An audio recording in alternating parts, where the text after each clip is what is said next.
हजरत अली ने जब एक मर्तबा कहा था, कहा फातिमा बोलो मुझसे कुछ मांग लो, क्या मांगती हो? तो सैयदा फातिमा की आंखों में आंसू आ गए। कहा अली मना मत करना। कहा नहीं मना नहीं करूंगा। कहा मांगो, आज अगर पहाड़ मांगोगी, सोने हीरे जवाहरात मांगोगी, तक तो क्या मांगोगी मांगो, आज जो मांगोगी अली देने के लिए तैयार है। तो नबी की बेटी ने क्या मांगा? नबी की बेटी कहने लगी अली मुझे कुछ नहीं चाहिए, मुझे सिर्फ इतना चाहिए जब मेरा इंतकाल हो, जब मैं दुनिया से चली जाऊं तो मेरा जनाजा दिन में नहीं, मेरा जनाजा रात में निकालना। ओ मेरी बहन सुन ले, नबी की बेटी बोली मेरा जनाजा रात में निकालना। हजरत अली बोले कुरान की कोई आयत ऐसी नहीं है कि औरत का जनाजा रात में निकाला जाए, हदीस भी ऐसी नहीं है कि औरत का जनाजा रात में निकाला जाए। फातिमा फिर तुमने ये क्यों कहा? तो सैयदा फातिमा ने क्या कहा? अली तुमने मुझसे कुरान की आयत नहीं पूछी, हदीस नहीं पूछी, तुमने फातिमा की चाहत पूछी। ओ मेरी बहनों, नबी की बेटी की चाहत देखो, नबी की बेटी की मर्जी देखो, नबी की बेटी की चॉइस देखो। नबी की बेटी फरमाती है ओ अली मैंने मेरी चाहत यह है कि जब मेरा इंतकाल हो तो मेरा जनाजा रात में निकालना। अली बोले फातिमा तुमने ये क्यों चॉइस की है? तो फातिमा जवाब देती है इसलिए अली जब तक मैं जिंदा रहूंगी मेरे जिस्म पर किसी गैर मर्द की नजर नहीं पड़ेगी, और मैं चाहती ये हूं जब मेरा इंतकाल हो जाए तो मेरे कफन पर भी, मेरे जनाजे पर भी, मेरे जिस्म पर भी किसी गैर मर्द की नजर नहीं। अल्लाह अल्लाह। अब जरा सुनो, वो लड़की मेरी बहनों सुनो, उस लड़की को टीवी के साथ दफन कर दिया जाता है। जैसे ही दफन हो जाती है अल्लाह अल्लाह लोग रो करके चले आए, 40-50 कदम वापस चले होंगे, एक धमाका हुआ, कब्र फटी, टुकड़े होकर टीवी बाहर गिरी। जब देखा तो कब्र जाके फिर सही हो जाती है। लेकिन जब रात हो जाती है, माँ सो जाती है, माँ के ख्वाब में वो लड़की आ जाती है और कहती है माँ माँ मैं मरी नहीं हूँ, मैं जिंदा हूँ, मुझे निकाल लो। माँ मुझे छिपकली ने काटा था, मैं बेहोश हो गई हूँ। माँ मैं जिंदा हूँ, मुझे निकाल लो। माँ मैं मरी नहीं हूँ। माँ मेरी कब्र में सांप और बिच्छुओं का बिस्तर कर दिया। माँ माँ मुझे सांप डस रहे। माँ मुझसे एक रात भी आ नहीं झेलेगी। माँ मैं बहुत परेशान हूँ। माँ ओ मेरी बच्चियों, कभी माँ का कहना मत टालना, कभी मोबाइल को गलत इस्तेमाल तुम भी मत करना। अल्लाह अल्लाह। माँ के ख्वाब में आके वो लड़की कह रही है माँ तुम तो मुझे अपने हाथ से लुकमा खिलाती थी। माँ अगर मुझे चूटी काट ले तो तुम्हें तकलीफ होती थी। माँ मैं जिंदा हूँ, मुझे निकाल लो। माँ की आंख खुली तो पसीने पसीने अपने शौहर को बताया। जैसे ही शौहर को बताया, शौहर के ख्वाब में भी लड़की आ जाती है। ए बाप मैं जिंदा हूँ, मुझे निकाल लो बाप। अरे बाप भी डर जाता है। 7 दिन गुजर गए, लोगों की नींदें हराम हो जाती है कि जिसके ख्वाब में नमाजी क्या आ रही है, हाजी क्या आ रही है, अरे मैं जिंदा हूँ, मुझे निकाल लो। लोग परेशान हो जाते हैं। चलो ऐसा करो लड़की की कब्र खोल करके देखते हैं। हिम्मत नहीं पड़ती है। 7 दिन के बाद जब चले, इमाम साहब आगे है, पीछे पीछे लोग हैं, लोगों की भीड़ है। लोग मेरी बहनों सुनो, जब उस लड़की की कब्र खोल के देखा, इमाम साहब ने 4 आदमियों का इंतखाब किया जो ज्यादा निडर थे। जैसे ही देखा तो जब कब्र खोल के देखा तो वो लड़की कब्र में जिंदा तो थी, मगर थी किस हाल में? उस लड़की के कब्र में सांप और बिच्छुओं का बिस्तर था, और एक सांप 4 चार मुंह वाला था, जिसके दो मुंह नीचे थे और दो मुंह ऊपर थे। ऊपर वाले मुंह से जबान की जड़ें पकड़े हुए था, दूसरे मुंह से नाक के नथने पकड़े हुए था, और गले में लपेटा मार के, सीने में लपेटा मार के, पांवों में लपेटा मार के, नीचे वाले मुंह से वो सांप यहां पे लगाए हुए था, तलुए पे लगाए हुए था, दूसरा मुंह दूसरे तलुए पे लगाए हुए था। और लड़की ऐसे तड़प रही थी जैसे बिजली का करंट लगता हो। लोगों की चीखें निकल गई, कुछ भाग पड़े, कुछ औरतें आदमी बेहोश होकर गिर पड़े।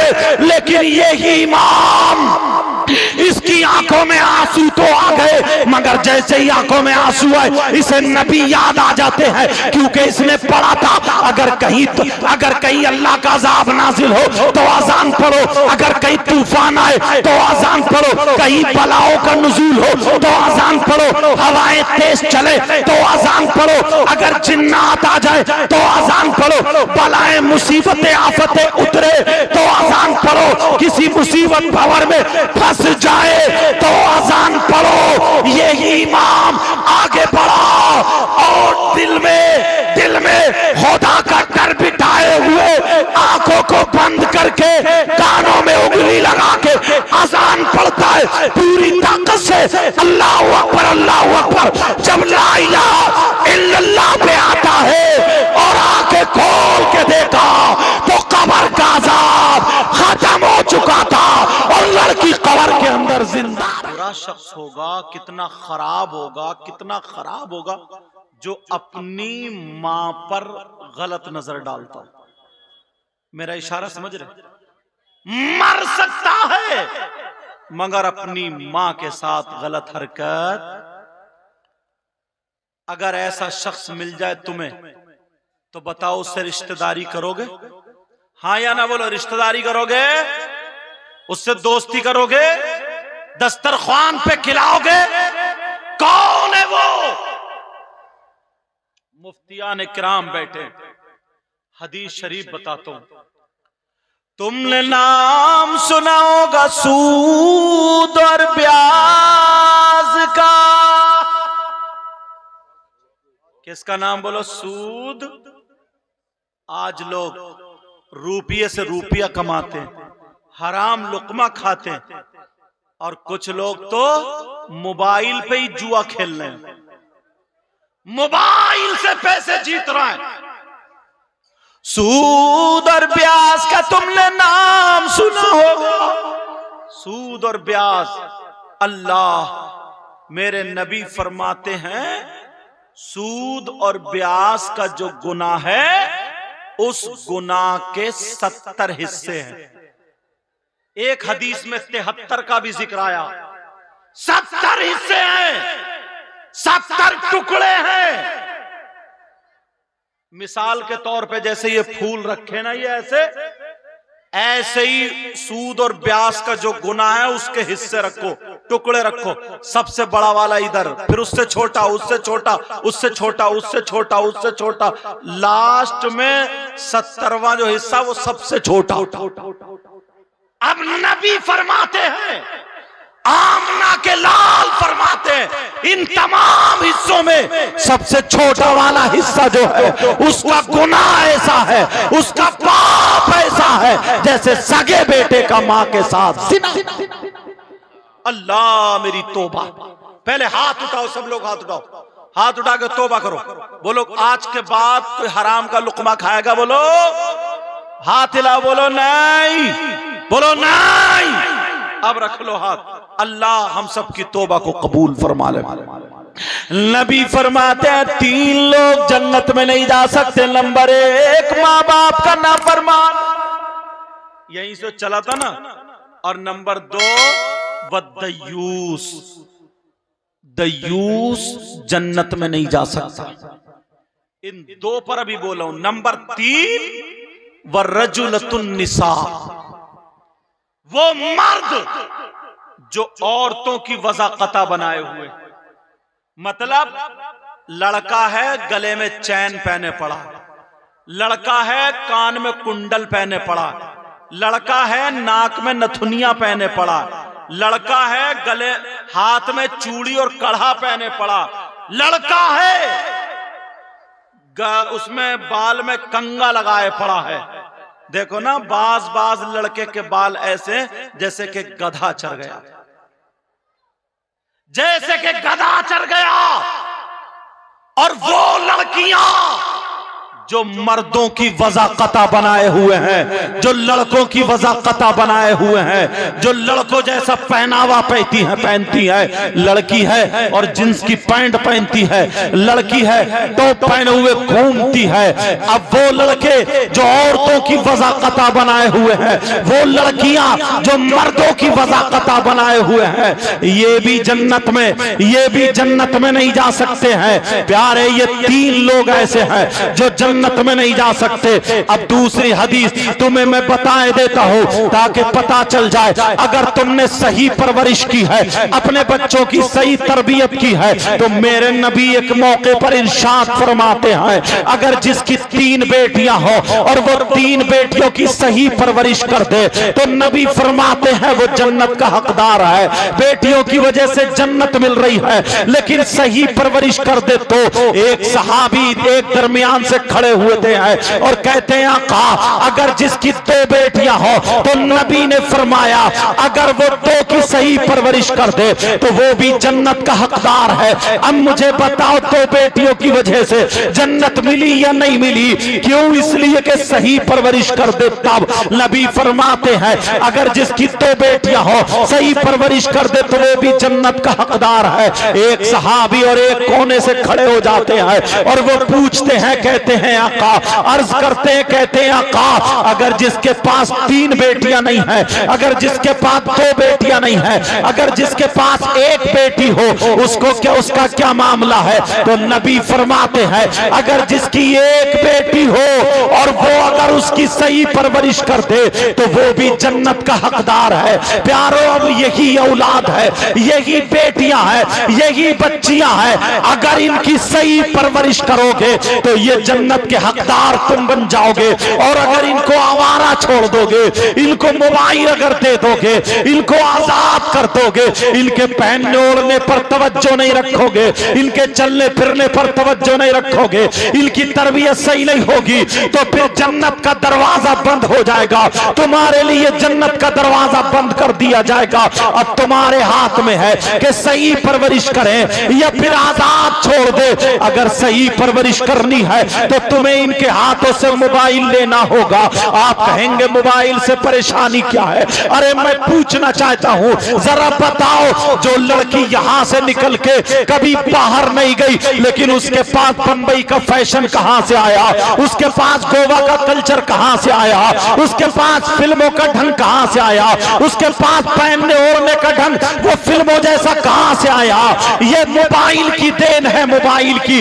अगर तुम अपनी बेटियों को मोबाइल ले लेते और मोबाइल लेने के बाद अगर इनके हाथ में कुरान दे देते, इनके हाथ में हदीस दे देते, अगर इनके हाथ में दीनी किताब दे देते, अगर हमारी बेटी दीनी किताब पढ़ती, हमारी बेटी अगर पढ़ती तो सैयदा फातिमा की जिंदगी पढ़ती, हजरत मैमूना की जिंदगी पढ़ती, हजरत हफ्सा की जिंदगी पढ़ती, हजरत खदीजा की जिंदगी पढ़ती, हजरत आयशा की जिंदगी पढ़ती, हजरत सैयदा फातिमा की जिंदगी पढ़ती। खुदा की कसम, अगर हमारी बेटी सैयदा फातिमा की जिंदगी पढ़ती तो खाती हमारी बेटी लेकिन ढंग फातिमा का होता, पीती हमारी बेटी लेकिन ढंग फातिमा का होता, चलती हमारी बेटी ढंग फातिमा का होता, पहनती ओढ़ती हमारी बेटी ढंग फातिमा का होता, सोती जागती हमारी बेटी ढंग फातिमा का होता। अगर ऐसी बेटी बाप के घर में होती तो बाप के लिए रहमत बन जाती, और शौहर के घर में होती शौहर के लिए नेमत बन जाती, और जब मां बनती तो इसके कदमों के नीचे औलाद के लिए जन्नत। नारे तकबीर, जोर से नारे रिसालत, उलमाए अहले सुन्नत, फैज़ाने वालिदैन, वाह वाह वाह वाह वाह। लेकिन कहां मोबाइल दे दिया है हाथ में, एयरफोन कान में लगा है, रात भर मोबाइल चला रही है।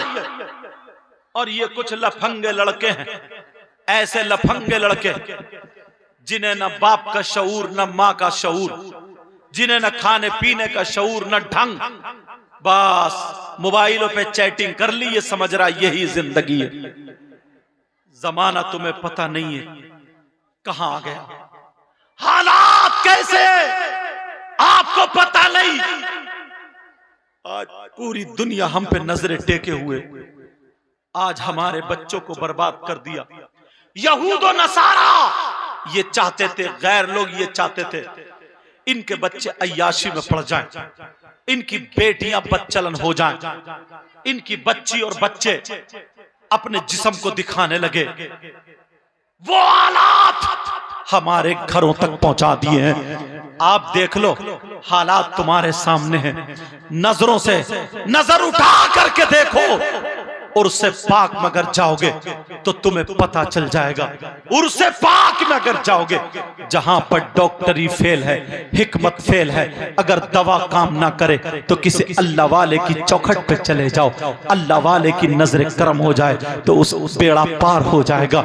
मगर वहां पर भी उर्स अगर किए जाते हैं तो कई हजार लोगों का मजमा होता है, आदमियों से ज्यादा औरतें होती हैं, फैशनीले कपड़े पहन के धक्का मुक्की करते हुए ना जाने कितनों की इज्जतें नीलाम हो जाती है, ना जाने कितनों के दुपट्टे उतर जाते हैं, ना जाने कितनों के मोबाइल पे वायदे वईद होते हैं, ना जाने कितने मोबाइल पे ये वक्त देखते हैं कि कब उर्स आने वाला होगा, हमें मिलने का मौका मिलेगा। मुसलमानों, तुम्हें होश के नाखून लेना चाहिए, तुम्हें अभी सुधरना चाहिए, तुम्हें अभी देखना चाहिए।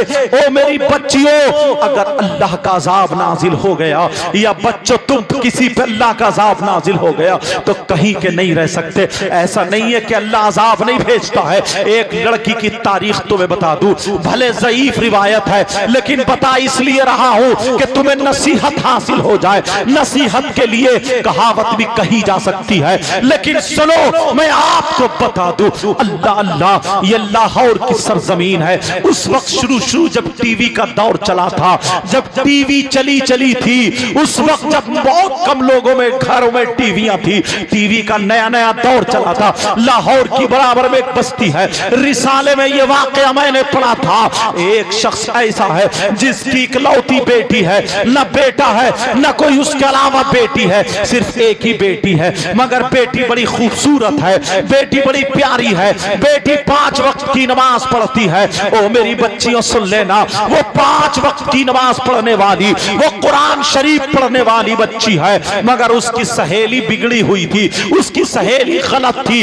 उसकी दोस्त जो थी वो गलत थी। उसकी माँ कहती है, एक दिन जुमे का दिन आता है, अल्लाह अल्लाह जुमे के दिन वो लड़की कुरान शरीफ बैठे हुए, जुमे की नमाज के बाद तख्त पे बैठे हुए कुरान शरीफ की तिलावत कर रही थी। आप जानते औरतें जुमे के दिन कुरान शरीफ पढ़ती है, वो लड़की जुमे की नमाज के बाद कुरान शरीफ की तिलावत कर रही थी। 16वां सिपारा पढ़ रही थी, तकरीबन आधा सिपारा हो जाता है, इतने में दौड़ती हुई उसकी सहेली आ जाती है और हाथती हुई आकर के उसे चिपट जाती है, उसके गले में हाथ डाल के कहने लगती है, ओ मेरी सहेली, मैं तुझे अपनी जान से ज्यादा प्यार करती हूँ, मैं तुझे अपनी जान से ज्यादा समझती हूँ, देख मैं तुझे बुलाने आई हूँ। इसकी माँ अलग बैठे हुई चूल्हे पे मिट्टी लगा रही थी, इधर कहने लगी मैं तुझे बुलाने आई हूँ। कहा क्यों बुलाने आई है? कहा मेरे घर में टीवी चल रही है, अच्छे गाने आ रहे हैं, जबकि गाने अच्छे नहीं होते हैं लेकिन नकल कुफ्र नबाशद।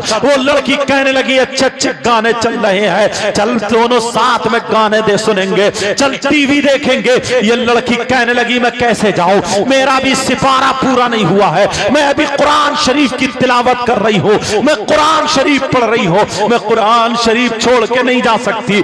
इस लड़की ने उसके सर पे हाथ मारा और मारने के बाद कहने लगी, ओ पगली लड़की तू कैसी है? अरे जरा सोच, अगर टीवी से गाने निकल गए तो फिर क्या होगा, टीवी के सीन निकल गए तो क्या होगा, उसकी फिल्म निकल गई तो क्या होगा। अरे अगर कुरान शरीफ कोई भागा थोड़ी जा रहा है, ये कुरान तू बाद में भी पढ़ लेना, ये कुरान तेरा बाद में भी चल जाएगा, बाद में सिपारा पूरा कर लेना। इसके भी जहन में आ जाता है इसने कुरान शरीफ को बंद कर दिया, सहेली के साथ उठ के खड़ी हो जाती है। इसकी माँ ने आवाज दे दी, माँ कहने लगी ओ मेरी बेटी मत जा, ओ मेरी रखते जिगर मत जा, बहुत गलत बात है, कुरान शरीफ को छोड़ के मत जा। अरे तू अल्लाह के कलाम को छोड़ के टीवी देखने जा रही है, अल्लाह के कलाम को छोड़ के तू गाने सुनने जा रही है, मत जा मत जा। कहा माँ मेरी सहेली आई है, मेरी सहेली देख कितने प्यार से बुला रही है। कहा तेरी सहेली नहीं है, ये शैतान है, शैतान। अरे सहेली की शक्ल में चुड़ैल है, ये चुड़ैल, ये शैतान है, ये खबीस है। जब इतना कहा तो उसकी सहेली नाराज हो गई और कहने लगी देख तेरी माँ कितनी खड़ूस है, तेरी माँ कितनी बुरी है, अगर मेरी माँ होती तो ऐसी चप्पल मारती के मुंह तोड़ देती। ये तेरी माँ है जो मैंने सुन लिया मैं जा रही हो। इसने कह रहे बकने दे, मेरी माँ पागल हो गई है, मेरी माँ सटिया गई है। कहा माँ तुझे क्या हो गया है? इसकी माँ मुझे बेटी बेटी बोलती है और तू इसे शैतान कह रही है। कहा ये तेरी सहेली नहीं है, ये शैतान है, शैतान, तू इसके बहकावे में मत आ। मगर उस लड़की ने एक ना सुना, लड़की ने अपनी माँ का कहना नहीं माना। अरे कितनी लड़कियां ऐसी हैं जो अपनी माँ का कहना नहीं मानती है। ओ मेरी बच्ची हो, आज मैं तुमसे हाथ जोड़ के कह के जाता हूँ, अपनी माँ का कहना मत टालना, अपनी माँ का कहना हरगिज मत टालना। तुम्हारी माँ कभी तुम्हें गलत तालीम नहीं देगी, तुम्हारी माँ तुम्हारे बारे में कभी गलत नहीं सोचेगी। ओ मेरी बच्ची तू अपनी माँ की तरफ को, अपनी माँ की तरफ को अपनी गर्दन टेढ़ी मत करना। वो लड़की चली गई और जा करके उसने टीवी में जो देखना था देख लिया, लेकिन इधर अल्लाह नाराज हो गया, माँ रोती रह गई, उसने माँ को नाराज किया, अल्लाह नाराज हो गया। टीवी देखने के बाद जब लड़की घर वापस आती है, कुरान शरीफ तख्त पे रखा था, इसने सोचा चलो कुरान शरीफ का सिपारा पूरा कर लूं। ये लड़की ने सोचा चलो सिपारा पूरा कर लूं। लड़की जैसे ही बैठी कुरान शरीफ को हाथ लगाने वाली थी, अल्लाह अल्लाह अल्लाह साहब में आ जाता है। अल्लाह ने कहा तूने अपनी माँ का कहना नहीं माना, अल्लाह का अज़ाब नाजिल होता है। रहल के नीचे से अल्लाह ने खूंखार छिपकली पैदा कर दी। एक खूंखार छिपकली आती है, इतनी जहरीली छिपकली, वो निकल के आई और उस लड़की की पेशानी पे, वो लड़की की पेशानी पे चिपट जाती है और जैसे ही चिपटी वो लड़की को डसने लगी, काटने लगी। अब लड़की कह रही है माँ मुझे बचा लो, माँ मुझे बचा लो, माँ मुझे बचा लो। लेकिन अभी इसने माँ को तकलीफ दी है, माँ भूल जाती है, फौरन दौड़ पड़ी, कहने लगी मेरे लाल क्या बात है, मेरी बेटी क्या बात है। जब देखा तो छिपकली चिपटी पड़ी है, माँ मुझे ये छिपकली खा रही है। वो माँ चिमटा लेकर के दौड़ी ताकि अपनी बेटी की छिपकली छुड़ा दे।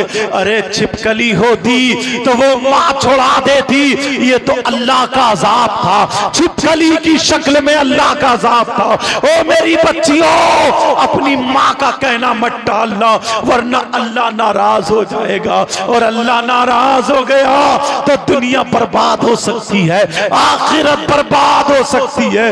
उस लड़की के पास जब माँ चिमटा लेके आई, कहने लगी माँ माँ मुझे बचा लो माँ। उधर माँ ने जैसे ही चिमटा बढ़ाया, अल्लाह की कुदरत से पूरे जिस्म पर छिपकली छिपकली, पूरे जिस्म पर छिपकली छिपकली। अब लड़की के गालों पे छिपकली, लड़की के माथे पे छिपकली, लड़की के जिस्म पे छिपकली, लड़की के पेट पे छिपकली, लड़की के पांवों पे छिपकली, लड़की के हाथों पे छिपकली, पूरे जिस्म पे छिपकली छिपकली, और सारी छिपकलियां लपक रही है। अगर माँ ने हाथ लगाया तो माँ के ऊपर भी नोच खाएंगे। अल्लाह अल्लाह। अब वो लड़की परेशान है, कह रही है माँ मुझे बचा लो। सारी छिपकली लड़की को नोच नोच के खा रही है, जहर चढ़ा रही है, पूरे तख्त पे छिपकली छिपकली छिपकली हो जाती है। लड़की चीख रही है, माँ मुझे बचा लो, माँ मुझे बचा लो, लेकिन माँ रो रो करके कह रही है, मेरे लाल मैं कैसे बचाऊं। लड़की जब चीखी, मोहल्ले की औरतें जमा हो गई, मोहल्ले के आदमी जमा हो गए। ये लड़की कहने लगी, ओ मामू मुझे बचा लो, ताऊ मुझे बचा लो, खालू मुझे बचा लो। मगर कौन बचाए। वो लड़की घंटों चीखती रही, ओ मेरी बहन कभी अपनी माँ का कहना मत टालना, ओ मेरे भाई कभी अपने बाप का कहना मत टालना। अगर माँ बाप नाराज हो गए तो दुनिया बर्बाद हो जाएगी। अल्लाह अल्लाह, ये माँ माँ कह करके पुकार रही है, मगर छिपकली नोच नोच के खा रही है। जहर चढ़ा दिया, लड़की फूलने लगी, लड़की सूजने लगी, लड़की मोटी पड़ गई, लड़की का जिस्म नीला पड़ गया, लड़की का जिस्म ऊदा पड़ गया, लड़की फटने के करीब हो गई। सारे लोग डर रहे हैं क्योंकि छिपकलियों ने इतना जहर चढ़ा दिया है। कुछ घंटों जब गुजर जाते हैं तो वो माथे पे जो छिपकली थी, उस छिपकली ने जब डंक मारा, वो छिपकली ने जब काटा, छिपकली डसी। अल्लाह अल्लाह, उस लड़की का इंतकाल हो गया, वो लड़की मर जाती है। ओ मेरी बहन, मेरी बच्ची, आज के बाद तुम मोबाइल चलाना गलत मत चलाना, मोबाइल पे चैटिंग मत करना, मोबाइल को गलत इस्तेमाल मत करना। ओ मेरे भाई तू भी याद रखना, उस लड़की का इंतकाल हो गया, वो लड़की मर गई लेकिन सूजी पड़ी है। सारे लोग रो रहे, इसको कैसे नहलाया जाए, इसको कैसे कफन पहनाया जाए। उसके जनाजे पे छिपकली घूम रही है, छिपकली घूम रही है। अब इमाम साहब आ जाते हैं, इमाम साहब भी चक्कर में है, कैसे नहलाए। छिपकली लपक रही है, अगर किसी ने हाथ लगाया। उन लोग, लड़की की माँ कह रही है, मौला मेरी बेटी को माफ कर दे, मेरी बेटी को माफ कर दे। अरे इस लड़की ने अल्लाह के कलाम को छोड़ा और टीवी में गाने सुनने चली गई। ओ मेरी बहन, आज के बाद तेरा दुपट्टा नहीं उतरना चाहिए, आज के बाद तेरे बाल दिखना नहीं चाहिए, आज के बाद तेरे मोबाइल में किसी लड़के का SMS नहीं आना चाहिए, आज के बाद तू किसी गैर से बातें मत करना, अपनी माँ की बेइज्जती मत करना, अपने बाप का सर झुकने मत देना। अरे तू दुनिया वालों को बता देना, मैं फातिमा तो नहीं बन सकती हूँ, मगर कनीज़े फातिमा जरूर बन सकती हूँ। ओ मेरी बहन, अब जरा सुनो, वो लड़की का इंतकाल जब हो गया, लोग कह रहे कैसे नहलाया जाए। कहीं से गानों की आवाज आ जाती है, कहीं से जब आवाज आई तो वो छिपकली गायब हो जाती है। गाने की आवाज सुन के वो छिपकली गायब होती है, और जैसे ही गानों की आवाज खत्म हुई फिर छिपकली मौजूद है। लोगों ने कहा इसके जनाजे पे टीवी चला दो। हाय हाय, मुसलमान की बेटी, इसके जनाजे पे सूरे मुल्क पढ़ी जाती, सूरे यासीन पढ़ी जाती, सूरे बकर की शुरू और आखिरी आयतें पढ़ी जाती, कुरान की तिलावत होती। लेकिन इसके कारनामे देखो, अल्लाह नाराज हो गया। तो आज गाने चल रहे हैं, आज टीवी चल रही है, आज गाने बजाए जा रहे हैं। जैसे ही गाने चलाए तो वो छिपकली गायब हो जाती है। गानों के साथ उस लड़की को गुस्ल दिया जाता है, कफन पहनाया जाता है, चलो जनाजा लेकर के चलाओ। लेकिन जैसे ही टीवी हटाई तो फिर छिपकली छिपकली आ जाती है। जल्दी से जनाजे पे टीवी रखी। अपने तो अपने गैर भी कह रहे हैं पहला जनाजा देखा, जो गानों के साथ जा रहा है, जो टीवियों के साथ जा रहा है। अल्लाह किसी की बेटी के साथ ऐसा ना करे, किसी के बेटे के साथ ऐसा ना करे। ओ बच्चियों, ओ बच्चों, आज तुम्हें सुधरना होगा। माँ बाप का कहना हरगिज मत टालना, मोबाइल को गलत इस्तेमाल मत करना। कितनी लड़कियों को तुमने उनको बिगाड़ दिया है, कितनी कितनी लड़कियों से तुम चैटिंग कर रहे हो, कितनी लड़कियों से मोबाइल चला रहे हो। ओ लफंगे लड़कों, क्या तुम्हारे घर में तुम्हारी माँ नहीं है? क्या तुम्हारे घर में तुम्हारी बहन नहीं है? क्या तुम्हारे घर में तुम्हारी भांजी नहीं है? क्या तुम्हारे घर में तुम्हारी भतीजी नहीं है? जरा सोच, जैसे तेरी बहन की इज्जत है वो भी तो किसी की बहन होगी, जैसे तेरी बेटी की इज्जत है वो भी तो किसी की बेटी होगी, जैसे तेरी भांजी की इज्जत है वो भी तो किसी की भांजी होगी, जैसे तेरी भतीजी की इज्जत है वो भी तो किसी की भतीजी होगी। अपनी भांजी को देखना, अपनी भतीजी को देखना, अपनी बहन को देखना, कभी तेरी नीयत खराब नहीं होगी, कभी तेरी नीयत नहीं बिगड़ेगी, कभी मोबाइल पे गलत इस्तेमाल नहीं करेगा। अब वो लड़की का जनाजा टीवी के साथ चलता चला जा रहा, लोग रोते हुए जा रहे, लोग जनाजा लेके जा रहे, जल्दी जनाजे को कोई कांधा देने वाला भी नहीं है। अल्लाह अल्लाह, कब्रिस्तान ले गए, जब कब्र पे पहुंचे, चलो टीवी हटा दो, टीवी हटा दो, लेकिन जैसे ही टीवी हटाई वैसे ही छिपकली आ जाती है, फिर फौरन टीवी रख दी। अल्लाह, मुसलमान की बेटी का जनाजा टीवी के साथ कब्र में उतारा गया। ओ मेरी बहन जरा सोच, कब्र में अहदनामा रखा जाता, कब्र में बेरी की लकड़ी पे सूरह बकर पढ़ के वो लकड़ी रखी जाती, सूरह यासीन पढ़ के वो लकड़ी रखी जाती। सो कब्र पे मिट्टी देने के बाद दाएं यानी दैनी जानिब यानी सराने और पैंती को सूरह बकर की शुरू आखिरी आयतें पढ़ी जाती या कुल अल्लाह शरीफ की तिलावत की जाती। आज टीवी उस मुसलमान की बेटी के साथ जनाजे के साथ टीवी रख दी, क्यों? इसलिए हमारे कारनामे ऐसे हैं। ऐ मेरी बहनों, मैं तुमसे कह के जाऊंगा, जब तक तुम्हारा इशारा नहीं मिलेगा, किसी लड़के की हिम्मत नहीं है जो तुम्हें एसएमएस लिख दे, जब तक तुम लूज नहीं हो जाओगी, जब तक तुम नीची नहीं हो जाओगी, उस वक्त तक किसी की हिम्मत नहीं जो तुम पे हाथ डाल दे।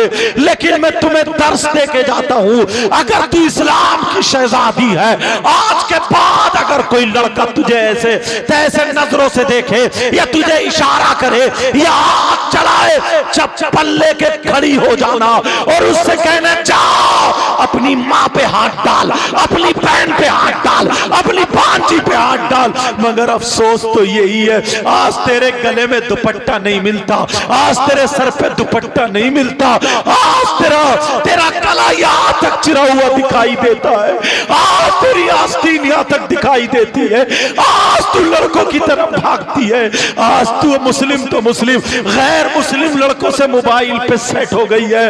ओ इस्लाम की शहजादी, मैं हाथ जोड़ के ये मुनाज़रे अहले सुन्नत मुफ्ती जुल्फ़िकार साहब इनकी मौजूदगी में हाथ जोड़ के और यहाँ का स्टाफ इनकी मौजूदगी में ये दर्श दे करके जाता हूँ। ओ मेरी बहन, ओ मेरी बहन, ओ मेरी बहन, मर जाना मगर अपनी इज्जत का सौदा मत करना, मर जाना मगर इज्जत का सौदा मत करना, अपनी इज्जत नीलाम मत करना।